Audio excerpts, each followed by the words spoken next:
So here we are, our first Jamie Magazine cooking school. Oh. We've got a great weekend lined up for them, haven't we? We have. We're on the Rio Famosa. Yeah. 80% of the North Atlantic fish spawn in this region. It's very fertile. It's where Africa, Mediterranean, Atlantic meet, and that's why you got such an amazing mix of seafood.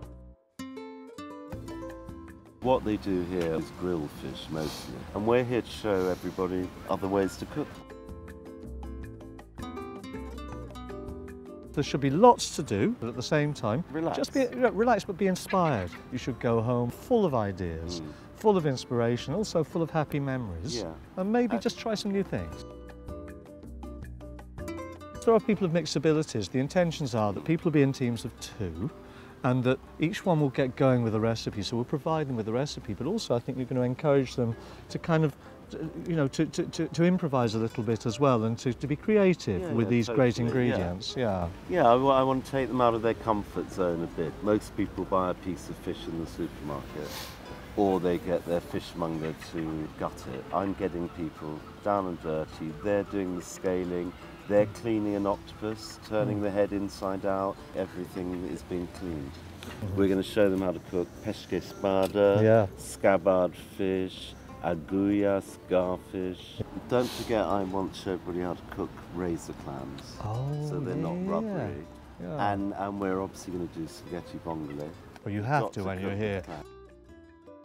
So I've tried to coincide the end of that lesson with the arrival of Pepe. Pepe is Jose Mota de Capital, I think the best winemaker in Portugal. He's so passionate about making wine, but these are handmade wines, and he's promised he's going to bring us down some wines from his cellar that aren't for sale. These are wines he makes in tiny quantities that are going to complement not only the fish that your recipes that people are going to cook for lunch, but also for later on, because after he's done a tasting with us, we're then going to drive up into the hills to a really humble but very lovely cantina. I'm going to show them around the market, show them this amazing array of fish. Choros, big cuttlefish, cuttlefish every which way, grilled, stewed. Well, there's oysters here, there's cockles, and winkles. Going clamming at 5:30 in the morning with Papalete, who's like the clam whisperer. Everybody's going to get to dig their clams and actually appreciate how hard it is. Yeah. When you're eating spaghetti vongole, you don't think that they're out there hours. You know, picking these critters. It's hard yakka, isn't it? And you've got to get up at the crack of dawn. They walk for miles to go and find the clam fields. We're going to find a flea market. Every Sunday there's a different there's a flea market in a different village, and we'll find one on Sunday. The idea being you could buy some of the cooking implements that people would use here, some of the beautiful crockery maybe, food, and cheese, lots of food. Chorizo.